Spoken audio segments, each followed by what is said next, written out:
Samantala, naghain ng resolusyon si Senator Sherwin Gatchalian para imbestigahan ang mga late registration ng birth certificate sa bansa. Ito kaugnay sa reklamong kinakaharap ngayon ni Bamban Tarlac Mayor Alice Guo at pamilya nito. Tunghayan ang detalye ng balita mula kay Floz Perez. Nagsumite si Senator Sherwin Gatchalian ng isang resolusyon na humihiling ng imbestigahan sa mga peking birth certificate at late registration sa bansa. Ito'y matapos madiskubre ang mga aligasyon ng irregularidad sa birth certificates ni Bamban Tarlac Mayor Alice Guo at kanyang pamilya. Inihain ni Gatchalian ang Senate Resolution 1053 na nag-uutos sa Senado na siyasatin ang umano'y paglaganap ng peking birth certificates at pang-aabuso sa kasalukuyang sistema ng late birth registration. Base sa Philippine Statistic Authority, ang birth certificate ni Amelia Lil na ina ni Guo bilang Pilipino ay hindi umiiral.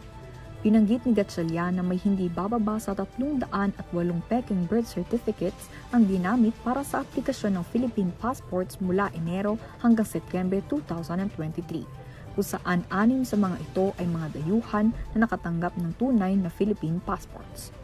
Iniimbestigahan ng PSA ang 300 kaso ng peking birth certificates na sangkot ang mga Pilipino at 65 kaso na sangkot ang mga dayuhan. Batay sa impormasyon mula sa Department of Foreign Affairs, tinukoy ni Gatchalian ang ilang dayuhan na nagpanggap bilang mga Pilipino sa pamamagitan ng pagpapakita ng tunay at orihinal na birth certificates mula sa PSA, kasama ang mga ID na inisyo ng gobyerno. Samantala, ayon sa resolusyon ni Gatchalian na nagbanggit ng datos mula sa PSA ng 2022, mayroong 127,919 na mga kapanganakan ang nirehistro pagkatapos ng 30 araw na panahon para sa rehistrasyon. Posibleng may sindikato sa likod ng paglaganap ng peking birth certificates at posibleng pang-aabuso sa sistema ng late birth registration, sabi ni Gatchalian sa kanyang pahayag.